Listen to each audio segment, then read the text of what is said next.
Welcome to r/entitled people, where we share stories from your lives about people who think the rules don't apply to them and they should get what they want. Thank you, friends, for subscribing to the channel and for so many likes. And today we have 3 great stories, so subscribe, hit the like button, and let's begin. The first story, From Yells to Apologies, a Guest Transformation. The second story, Entitled Mother Wanted to Blame It All on the Worker but got caught on CCTV. The third story, Unpaid, Unyielding, the story of how I erased my own creation. The first story is, she yelled at me, she threatened me, she humiliated me, but in the end she was the one to apologize. I need to get this out of my system because otherwise I'll explode. Karen is not her name, Avi, but Karen will be Kay and myself would be me. So Karen is staying with us long term. She was supposed to stay for a month maximum, but she extended, and again, and again. Everybody hates Karen because she treats people like slaves. Yes, it's the hospitality industry. Yes, we're providing a service. Yes, you're the guest. But no, you're not entitled to treat us like crap. Within the first 2 days of her staying with us, she already had a fight with the waiters, with maintenance, with reception, and with housekeeping. Karen yells, screams, and cusses. A lot. And by a lot, I mean a lot. I think this kind of communication is the only one she knows. And sometimes in her sane moments, she switches to a semi-normal person. Or I don't know. Today, I really had enough of her. She called when I was in the middle of a check-in, so I muted the phone and called her back 2 minutes later. And again, and again. She never answered, so I gave up. A delivery guy showed up 20 minutes later, looking for her, so I sent him on his way. She called me. Me, good afternoon, reception speaking. How can I help? Kay, I ordered food. Send the delivery here to my door. Me, hi, good afternoon. He's on his way right now. Kay, how dare you speak to me like this? Good afternoon. Don't lecture me on greeting. I learned ethics. I even teach ethics. I called you 15 times and nobody answered. How dare you? She hung up. I blinked twice and wanted to continue my tasks, but she called back.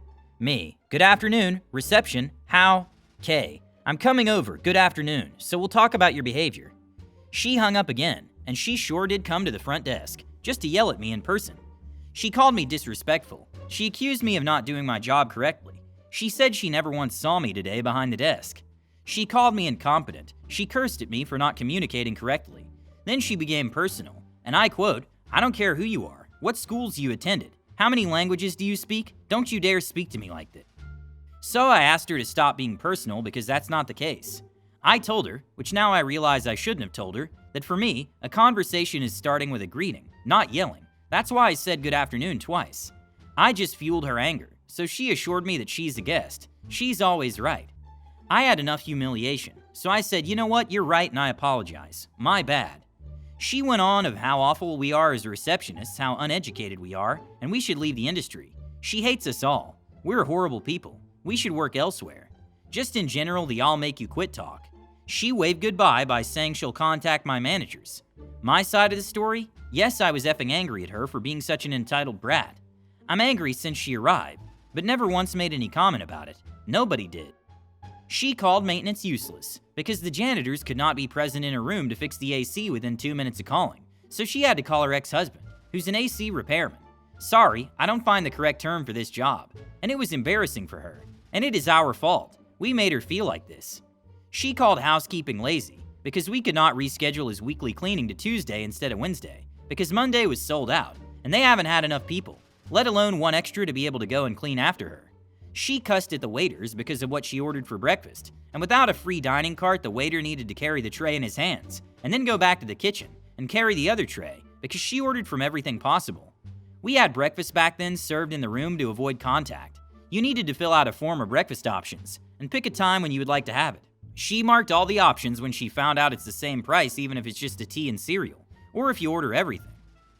She accused us of being incompetent, lazy, disrespectful, and many times. Once because we refused to bring her trash to the front desk, and we politely asked her numerous times to go a floor down with her elevator and put it in the dumpster. She called me unhelpful because I did not order pizza for her. By company policy, I'm not allowed to do that. If she has any allergies or intolerances, I don't want to be the one to blame if something happens. It happened so fast so I don't remember when, but I told her to please treat me like a human, because I am in fact a living, breathing thing, and shouting doesn't help. She answered with, you're not allowed to be upset. I'm the guest. Speak how I want to because I'm always right. That is when I knew she's not capable of understanding, and cut the argument short. We did everything for her what we possibly could, even if she is an awful person, and we should have kicked her out a long time ago because of her actions and behavior towards us. I cried. Not much, a few teardrops, and not because she did hurt my feelings, but because I was so angry, and that is how I cope. It never happened before, but I guess it was time. Truth be told, I love my job. I really do.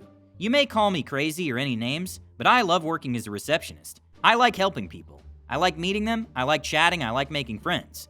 With some ex-guests, I'm still in touch, emailing every other week just to check on each other. Heck, I smile when I come to work. Even if it's an SH day, even if I'm dead tired, I love this place. I love my colleagues and my fellow receptionists are like my family. In good times and in bad times as well. I've never had a team like this previously. I appreciate and love them from the bottom of my heart. She called me sometime later to apologize. I said no problem. At least one person per day treats me like crap, so I got used to it. Karen didn't apologize because of remorse or guilt. She's just afraid that we'll kick her out. She was told once before to control herself. Otherwise, she can search for another place to stay at. Too bad I already informed everybody of her behavior again. She got my message behind the words. She's an angel today. Bad news that it won't last long. Surely the OP should consider this a clear case for a do not surrender list. And if there isn't one, it's high time one was created specifically for this entitled guest. People like her can make everyone's life a nightmare with their unreasonable demands and sense of entitlement. It's as if they have a special talent for wearing down the patience of service professionals. Banishing her from the property is a sensible and necessary step to preserve the sanity of both staff and other guests. Sometimes isolation from society is the only way for such people to reflect on their behavior. Perhaps being alone will help her realize the wrongness of her actions. Hopefully nerves of steel and an abundance of kind, judicious guests will come in handy for those hardworking service professionals who truly deserve it. OP, you're doing a fantastic job, but please take the deserved step and remove this guest from your hotel, for the greater good. The second story is, entitled parents at a bookstore ruin books because their kid wanted one. EM is entitled mom. ED is entitled dad. EK equals entitled kid. So a few years ago, I used to work at the headquarters of the biggest bookstore chain in my country.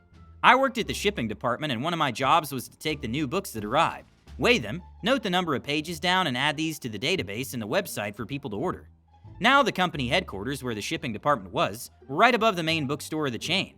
That meant that every day I had to go downstairs with two colleagues, collect the new arrivals and take them upstairs. So one day I went to the first floor, where the kids' book section is, to pick up the books I had to weigh that day. I had to collect about 7 books, so I decided to carry them all at once. I stacked these books and then I started carrying them. Mind you, these books were heavy as hell, but I really wanted to be done with that instead of having to climb 4 flights of stairs twice. Enter EK. One of the books I happened to carry was a newly arrived children's book, and unfortunately it was pretty visible, due to the colors on the side, etc. The moment the kid spots the book I'm carrying, it starts screaming, "Mom, Dad, there it is, there it is." I didn't pay much attention and I moved towards the stairs. Then I hear the ED say, "Go ahead, take it." I thought he meant to go and get the book from the shelves it's just been placed, too. So I turned my back and kept walking. Then suddenly I hear a voice shouting, "Excuse me," pretty loud.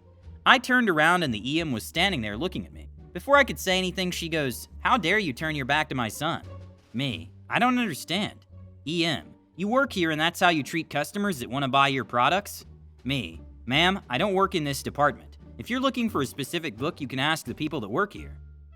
ED, well, your tag says that you work here.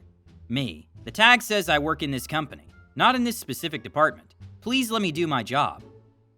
ED, how dare you talk to us like that? Now hand over this book. My son needs it. Now mind you, this book was the 4th of the stack, so I had to leave the heavy stack somewhere. Give them the book and then lift it again. Also, I had started to feel the strain on my arms and I just wanted to go upstairs and finish my job. Me, well, unfortunately, I cannot give you this specific book, but they just arrived and if you go to the shelves back there, you'll find more copies of EK. But I want this one. EM, you heard my son. Now give me this book you're holding or I'll call your manager. Me, miss, I can't do that. Then suddenly the kid comes up to me and tries to reach the book and grab it. I try to move away, but it was too late. The kid, instead of grabbing the book, which was impossible because it had 3 books on top of it, drops the whole stack that falls down. Now most of the books were ruined. Not completely ruined, but bent cover and a couple of torn pages. We obviously cannot sell books like that, so that was damage done. ED, well, you see what you did. You almost injured my son. I grabbed the book from the floor. It had a bent cover, and hand it to the kid. Me, happy now? EM, do you expect me to pay for this ruined book? It's your fault and you're a dangerous man, almost injuring my son." At that moment, my manager, who is one of the best people I've ever met and really liked me a lot, comes. The EM and the ED are screaming at him to get me fired for causing harm to their beloved son, who was just silently browsing other books as if nothing had happened. And that I had to pay them the book personally. Yeah, not company money, but for the book price to be withheld from my salary. Then my manager says, "We have CCTV. Please wait right here so we can check your accusations because they're serious." The moment he said that, all colors left EM's face. She started saying the typical "you don't need to, it's not necessary," but nothing came out of it. Now, the security room is directly upstairs. As I said, it was the HQ of the entire company, so the process only took about half an hour. I had to remain downstairs with the entitled family who gave me glaring looks all the time. In the end, they had to pay the full price of all the books they ruined, which was a lot, mind you, and then they had to take them with them. In the end, though, the EK took the book he wanted. Fun fact, every EP story ever. EP, they did something wrong. We demand something because of it. Store workers, we have cameras. EP, never mind, we're good. Now, about story. I can't believe that someone would let their child take a book from someone else's hands when it's obvious that it shouldn't be taken when the hands are busy. I love books, so I was sad when he damaged the book. It's good that your manager didn't just believe them. He's probably dealt with people like that a lot, so he doesn't have to take their word for it. I like it when they say, "We can check the cameras," and then immediately give up on you and just take your word for it, because they know they're screwed. There are cameras in most places now, so I don't understand how they think they can still get away with such stupidity. The third story is, I deleted my work because I didn't get paid enough. This happened on one of the first video editing gigs I booked years ago. It was a church outreach program that wanted me to edit some footage that they had another videographer shoot. Should have been a red flag that they weren't using the guy who shot it. So I did the work, delivered a final video, and they shorted my check. It was supposed to be $500, but they only gave me $400. When I asked them about it, they said, "Well, I'd be willing to pay more if you were a professional editor." So I was pretty peeved.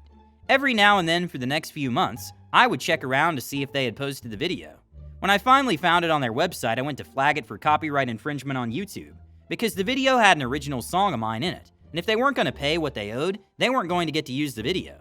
I went through the entire flagging process on YouTube, and when I got to the end, it said I couldn't flag the video because I owned it. They were still using the upload to YouTube that I had sent them for approval, so I took it down and left them with a broken link, and I've never seen that video on the internet again.